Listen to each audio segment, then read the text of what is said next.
Hello, we're here now with Mrs. Linda Lynch from the Historical Society of Canal Falls. Tell us, how did you get on the Historical Society? Well, I own an old house, and a friend of ours who was the president at the time got me involved in many activities, and eventually I became a board member, and now I'm the president. And how long have you been here? I have been the president for over a year now, and I've been working with the Heritage Society for about 3 years as a board member, and about 11 years as just a resident. Have you ever ridden on a canal? Yes, we've ridden on the canal boat quite a few times back when the St. Helena II was still in its era. The canal boat St. Helena II is no longer with us. It had a lot of dry rot. The canal boat the replication of the original canal boat is a wooden boat, and we built that boat exactly to specifications. And since we did that, in the old days, the old boats only lasted about 10 years, and we made ours last about 15. But that's why we no longer can run the St. Helena II. So now we've built a new boat, and it's a cement boat made out of ferro cement, and it looks like a canal boat.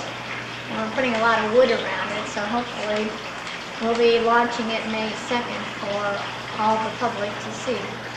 Okay, on the canal, what about the locks? Okay, the locks now. I'd like to demonstrate how the locks work. This is a replica of Lock 4, which we have down about a mile from here, and that's where the St. Helena III will take you and bring you back. Waldo Strebe built this lock, and it's very similar to what we have now, except it's missing a few of the buildings. Now, what happens here is you take the canal boat. In the old days, the canals had many grades. It wasn't just one flat, flowing canal. It would go up and down. And of course, you couldn't just drop a canal because you'd create a waterfall. And boats cannot go down a waterfall. So what they created were locks. And a lock would take the boat into the area that was the problem area, a drop or a raise, and you would lower or raise the water to whichever way you were going. On a canal, you could go either way. You could go to the right or to the left. Now, I'm going to demonstrate exactly how this lock works. This man is coming on the boat, and he wants to get to my feet down here. So what they do is they have gatekeepers. They would open the gate latches right here. They would open the gates completely and let the boat come through. Close the gates back up. Up the little latches. Now, what do you think would happen if we open these gates? Oh, the water would come through. And if you open it up, the water, there would be too much water, and of course the boat would come flying down, and you don't want that. So that's why they created these little gates at the bottom. And they would just open those, and then you can watch the water,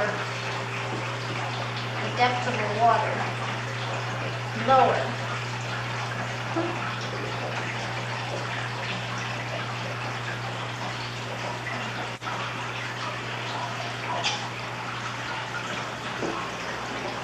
And once the water reaches the level that's outside the gates, then they let the boat go through.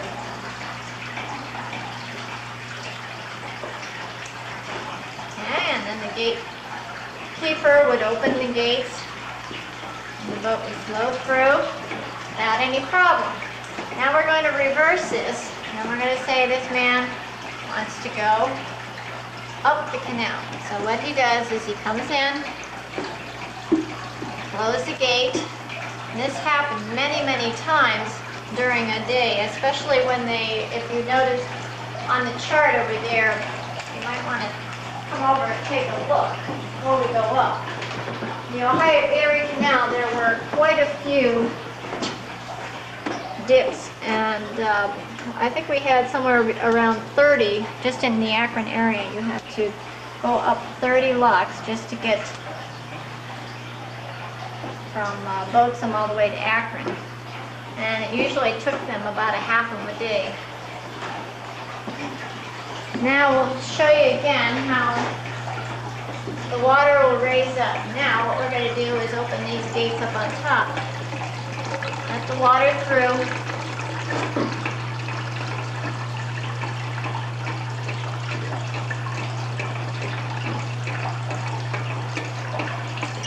And of course you got to close the other one. So it doesn't all go out. In a few minutes it'll raise up high enough. So did all canals have this lock? Yes. All canals had to have locks because it was never just a flat, even land canal. Some areas only needed a couple, but some areas like Akron needed, 30, 35 locks.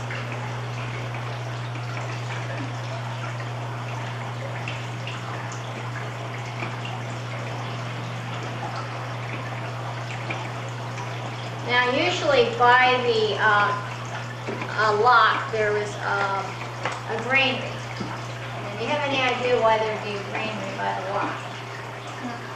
Well, the granary required a lot of power, and so they could get free power. And how do you think they got free power? From the water. The water gave them free power. So they would use the water as their electricity, and it would do all kinds of things to grind the grain and all kinds of things like that. Now, if you look, we're ready to come out. So the gatekeeper opens the gates. This man is ready to go on his merry way. Now, back in the olden days, since you could go either way on the canal, you'd have a couple people coming at the same time, and sometimes it wasn't wide enough. Now, this canal is wide enough to pass, but some of them weren't wide enough. And so, what would happen is, the two captains would get out, have a fist fight. Whoever won would back up a little bit and go over into, usually there were little cul-de-sacs, and he would go off to the cul-de-sac, and this guy would get to continue on his way the way he wanted to go. So that guy was the one that had to wait about 45 minutes for the other man to pass. And that happened quite often, apparently. Also on the boat, many people lived. Many families lived on the boat, and that was their home. Children were born there, they ate the dinners there, and they kept their extra mules on the boat too. Usually they were kept in the center cabin over off to the side right here.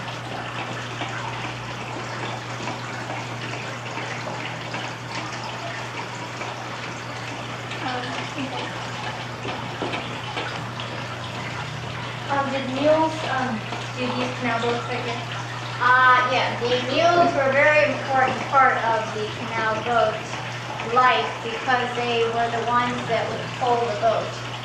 And surprisingly, people think that pulling the canal boats was really a difficult thing for these mules. But we had our cement boat out last summer, and we had two men pull it in the water down from the dry dock to the boat dock. So it really is not very hard to pull a boat once you get it going, but the mules mainly kept it in track and kept the even speed of the boat. And usually there were two mules. Sometimes they were front and back, and sometimes side to side. We have ours travel side to side. It was a lot easier. Okay. Now, how long did this Erie Canal last? It lasted until about 1913 in Canal Fulton when we had the really big flood. And it washed away all the banks. The banks were very important to the canal and the width of the canal. And once they were washed away, it kind of went downhill from there. Of course, the trains came in, and the trains were an easier way of transporting people and a lot of agriculture and coal and things that we transported on the boats. And people still use the canal though when trains came in, right? Yes, they were still using them, but it was starting to slow down, and once the trains became very popular, they died out completely. Well, thank you. Thank you very much for coming. Behind me is a St. Helena II canal boat on the Erie Canal. And as you can see, it's very old and the bottom has rotted away, and that's why the Heritage Society is building a new one with a cement base.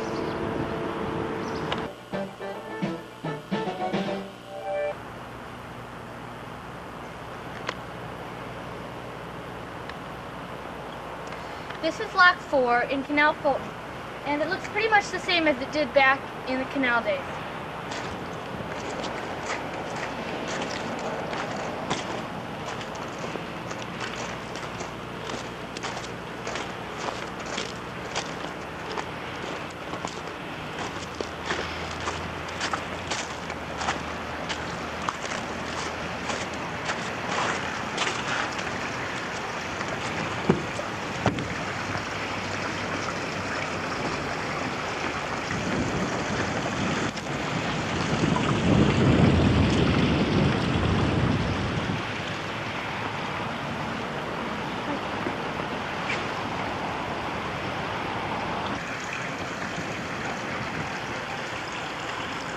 Workers had to pull these to open the gate.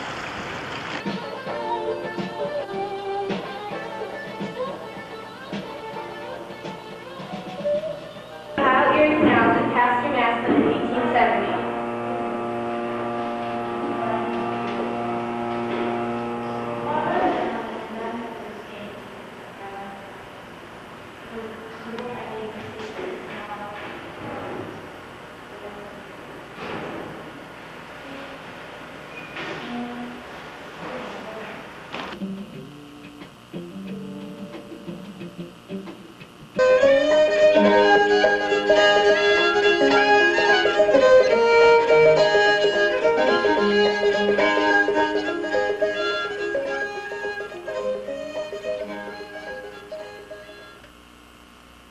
Hello and welcome to another edition of Outlook. I'm your host, Katie Artsner.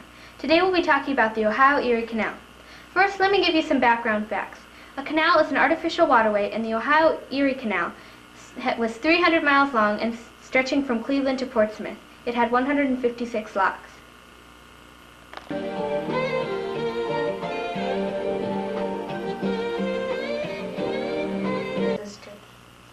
On October 15, 1832, the Ohio Erie Canal was officially opened. Many used it, and it increased the number of pioneers settled in the Midwest.